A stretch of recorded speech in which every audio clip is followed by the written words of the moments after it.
So Andrew, what do you believe the 3 reasons why a property will sit vacant that's currently for lease, or a property that is for lease will sit vacant? It's the 3 Ps. There's a reason why a property is vacant. It's the 3 Ps. Number 1, it's price. Number 2, it's promotion. And number 3 is presentation. They're not equally weighted, those 3 Ps, okay? That when we used to talk often, people would think those 3 Ps are equally weighted. They're not. The price P is the most substantial weighting of that. It probably represents 95%. The promotion is 5%. And the presentation is another 5%. The reason being, if the property was $100 a week, it more than likely would not be vacant. And when you're talking to an owner in relation to providing feedback when the property is on the rental list, and the best way to try and achieve a price reduction. What are your tips there, Cameron? In my opinion, when I'm conditioning an owner, it all comes down to the starting up and the initial sign-up process. You need to condition them for the process you're going to follow, so you take control of the way the listing's going to run. Go to an owner with a weekly update and say that you should reduce the price straight away, and you're on, the last few pages or a couple of pages down on the listing portal, and you've got terrible photographs, or your agency's not making themselves available or responding to inquiries within a timely manner. It is irresponsible, in my opinion, for you to go to an owner and recommend a price reduction unless you've got those fundamental things right.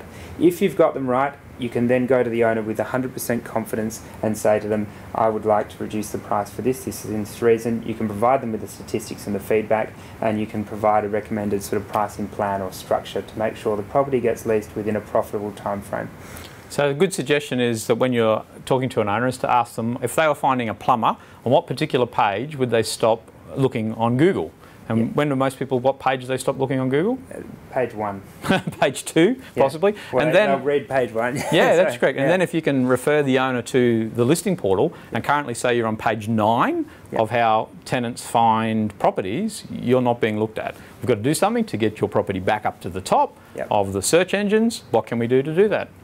Well, there are ways. You can obviously throw money at portals, or you can go out and promote to your personal database, but you should essentially never let the property get to that stage, because in my opinion it's already been listed too long if it's on page 9 of a listing portal, and you haven't had an effective price structure, or you're being reactive rather than proactive.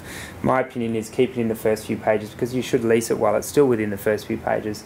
Obviously, if you need to get it back up to the top of the listing portal, you can throw money and provide the necessary evil to get it back onto #1 spot, but you need to sell that to the owner as well as an alternative if they're not cooperating when it comes to your pricing suggestions. That's right. I know that Robert Bevan, through his best practices promoted over the years, if a property is vacant for 10 days and you've had no inquiry, then the price should be adjusted by 10%. Absolutely right.